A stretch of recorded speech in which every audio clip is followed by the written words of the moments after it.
Hello friends, welcome back. आज के इस एनालिसिस वीडियो में हम लोग बात करने वाले हैं लंबोदरा टेक्सटाइल शेयर के ऊपर। स्टॉक में एक अच्छा तेजी देखने को मिल सकता है, स्टॉक 500 की तरफ जा सकता है, लेकिन जाने से पहले कौन से लेवल के बाद जाएगा, क्या कंपनी का फंडामेंटल स्टेटस है, इन सभी पॉइंट्स के ऊपर हम लोग डिटेल में बात करेंगे। आपको भी इन सभी पॉइंट्स को समझना चाहिए, तभी आप ट्रेड को अच्छे से कर पाएंगे, एग्जीक्यूट कर पाएंगे। एग्जीक्यूशन के बाद आप उसको अच्छे से होल्ड कर पाएंगे, क्योंकि ईच एंड एवरी पॉइंट अगर आपको क्लियर रहेगा तो फिर आप कभी भी पैनिक में, या फिर सपोज अगर गिरावट होता है, ज़्यादा तेजी होता है, दोनों ही केस में आप पैनिक सेलिंग नहीं करेंगे। तो चलिए इन डिटेल में हम लोग बात करते हैं। और इन केस अगर आप चाहते हैं किसी स्टॉक के ऊपर एनालिसिस वीडियो आए, तो आप उस स्टॉक का नाम कमेंट सेक्शन में पोस्ट कर सकते हैं।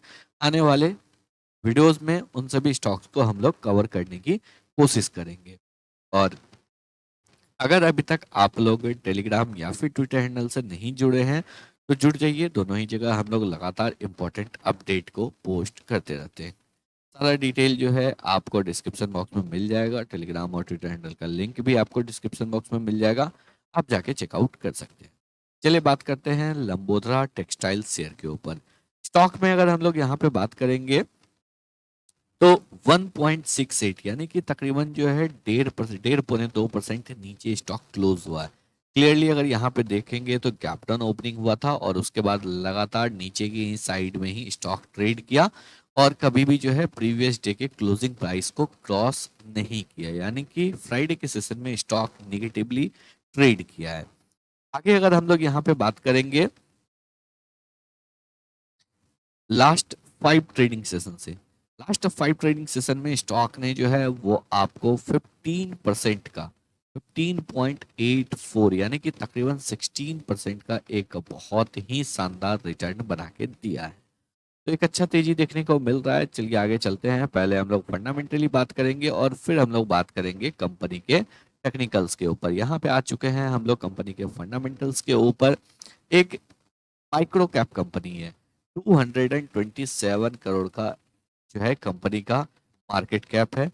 स्टॉक का पी 30.8 का है। इंडस्ट्री पी के जस्ट ऊपर ट्रेड कर रहा है, यानी कि जितना इंडस्ट्री पी है ऑलमोस्ट उतने के पी पे ही स्टॉक ट्रेड कर रहा है। लास्ट 10 ईयर्स का एवरेज पी जो है तकरीबन 10 के पास है, तो 10 से 30 यहाँ पे तकरीबन जो है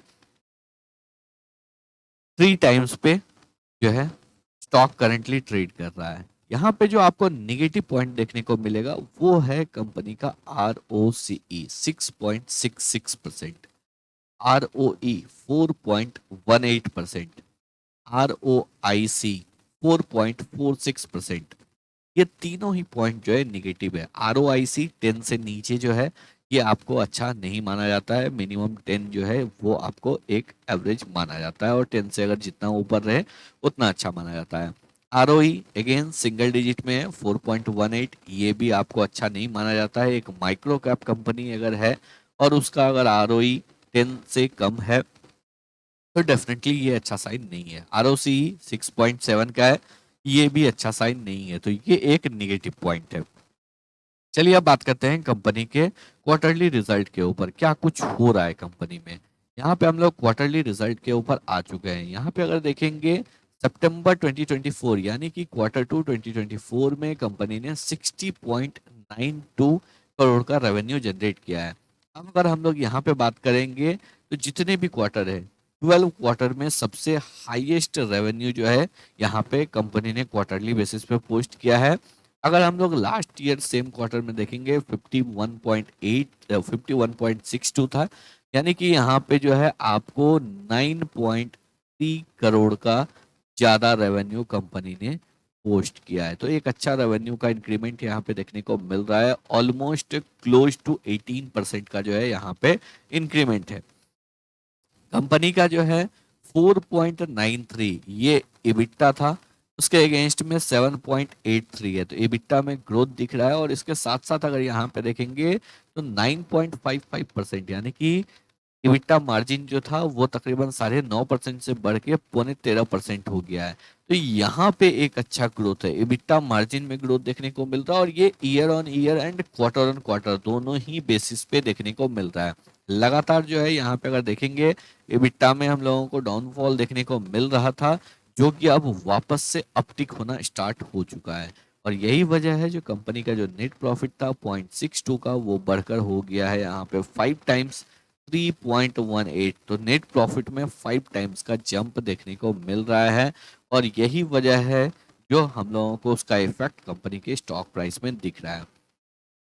227 करोड़ का कंपनी का मार्केट कैप है और यहाँ पे फाइनेंशियल ईयर 24 का सेल जो है 195 सीआर का है। तो एक अच्छा मार्केट कैप टू सेल्स का रेशियो काफ़ी अच्छा है। यहाँ पे क्लियरली अगर देखेंगे जैसा कि हम लोग देख रहे थे, जो आपको एबिटा मार्जिन डिक्रीज हो रहा था प्रीवियस 3 ईयर से, लगातार एबिटा मार्जिन डिक्रीज हो रहा था, वो यहाँ पे लास्ट 4 क्वार्टर में इम्प्रूव होता हुआ दिख रहा है।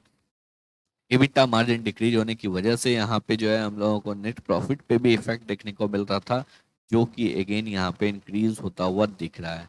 एक स्मॉल कैप कंपनी है, माइक्रो कैप कंपनी है, लगातार जो है कंपनी डिविडेंड दे रहा है, कंपनी कंसिस्टेंटली बेस पे प्रॉफिटेबल है, कंपनी का सेल्स अच्छा है, यहाँ पे और इंक्रीमेंट हम लोगों को देखने को मिल सकता है। अगर हम लोग यहाँ पे कंपनी के बैलेंस शीट के ऊपर बात करेंगे तो बैलेंस शीट जो है इक्विटी कैपिटल लगातार कांस्टेंट है। 5 करोड़ का इक्विटी कैपिटल जो है 2015 से ही कांस्टेंट है। रिजर्व्स लगातार इंक्रीज हो रहा है, यहाँ पे अगर देखेंगे तो लगातार जो है रिजर्व्स में स्लो एंड स्टडी इंक्रीमेंट देखने को मिल रहा है। डेट टू इक्विटी वो 0.5 का है, तो एक माइक्रो कैप कंपनी है तो यहाँ पे जो है <1 है, फिर भी अच्छा ही है। और साथ ही साथ यहाँ पे अगर देखेंगे तो मार्च 2024 के क्वार्टर में जो है यहाँ पे डेट रिड्यूस ही हुआ है। आगे अगर हम लोग यहाँ पे बात करेंगे कंपनी के कैश फ्लो के ऊपर, तो कंपनी का जो है कैश फ्लो ये भी आपको कंसिस्टेंट बेसिस पे पॉजिटिव है। ऑपरेटिंग कैश फ्लो जो है लगातार पॉजिटिव है और ये क्लियरली हम लोगों को एक अच्छा इंडिकेशन दे रहा है, यानी कि जो कंपनी यहाँ पे प्रॉफिट कर रहा है, कंपनी के हाथ में कैश आ रहा है, लगातार जो है कंपनी अपने डेट को भी रीपे कर रहा है। और अगर हम लोग यहाँ पे शेयर होल्डिंग पैटर्न के ऊपर बात करेंगे तो 73.17% ये यहाँ पे प्रमोटर का होल्डिंग है। प्रमोटर का होल्डिंग जो है वो आपको इंक्रीज हुआ था, दिसंबर 2021 से इंक्रीज हुआ है। पब्लिक का शेयर होल्डिंग यहाँ पे 26.67% ये पब्लिक का शेयर होल्डिंग है। तो एक अच्छा स्ट्रांग प्रोमोटर का होल्डिंग है, कुछ पॉजिटिव कुछ निगेटिव दोनों ही है। तो एक माइक्रो कैप है, अभी कंपनी डेवलप कर रहा है, अभी कंपनी ग्रो कर रहा है, तो डेफिनेटली यहाँ पे आपको एवरीथिंग अपटिक नहीं होगा, यहाँ पे कुछ चीज़ें पॉजिटिव होगा, कुछ चीज़ें निगेटिव भी होगा। चलिए बात करते हैं आप कंपनी के टेक्निकल्स के ऊपर। यहाँ पे हम लोग सीधा कंपनी के मंथली चार्ट के ऊपर बात करेंगे, तभी जाके हम लोगों को बेटर क्लियरिटी मिलेगा। मंथली चार्ट के ऊपर अगर हम लोग स्विच करते हैं तो हम लोगों को क्या दिख रहा है, क्लियरली आपको एक स्टॉक जो है मल्टी ईयर ब्रेकआउट के वर्ज पे है। 232 का लेवल ये एक इम्पॉर्टेंट लेवल हो सकता है। क्यों हो सकता है? क्योंकि यहाँ पे देखिए इस लेवल के नीचे स्टॉक कब ट्रेड करना स्टार्ट किया था। इस लेवल के नीचे जो है आपको स्टॉक ट्रेड करना स्टार्ट किया था 2015 के दिसंबर मंथ में। 2015 के दिसंबर मंथ में स्टॉक इस लेवल के नीचे ट्रेड करना स्टार्ट किया था। यहाँ पे एक लंबा आपको राउंडिंग बॉटम बनाया, ब्रेकआउट नहीं दे पाया, वापस से रिट्रेसमेंट किया है, एक कप एंड हैंडल पैटर्न का फॉर्मेशन होता हुआ दिख रहा है। अगर दिसंबर मंथ का कैंडल 230 के लेवल के ऊपर क्लोज हो जाता है तो फिर ये 9 ईयर का मल्टी ईयर ब्रेकआउट होगा।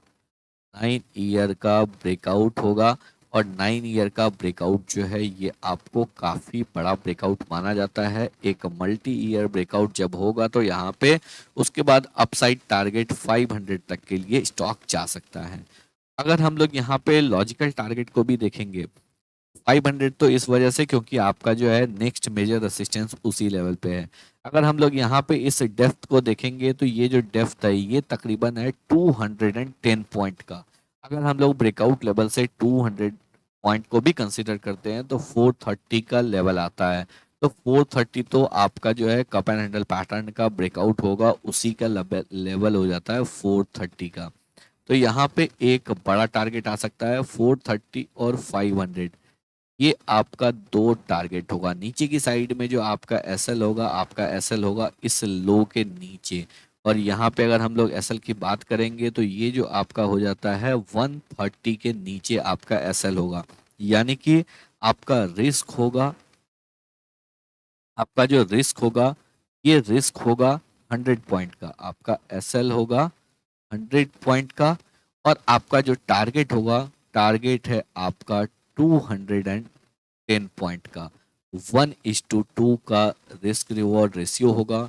टाइम आपका मिनिमम 3 to 6 मंथ यहाँ पे लग सकता है। आई होप आप लोगों को सभी पॉइंट जो है बिल्कुल अच्छे से क्लियर हो गए होंगे। अगर आप लोगों को वीडियो पसंद आया हो, एनालिसिस अच्छा लगा हो, वीडियो को लाइक करके चैनल को सब्सक्राइब जरूर कर लें।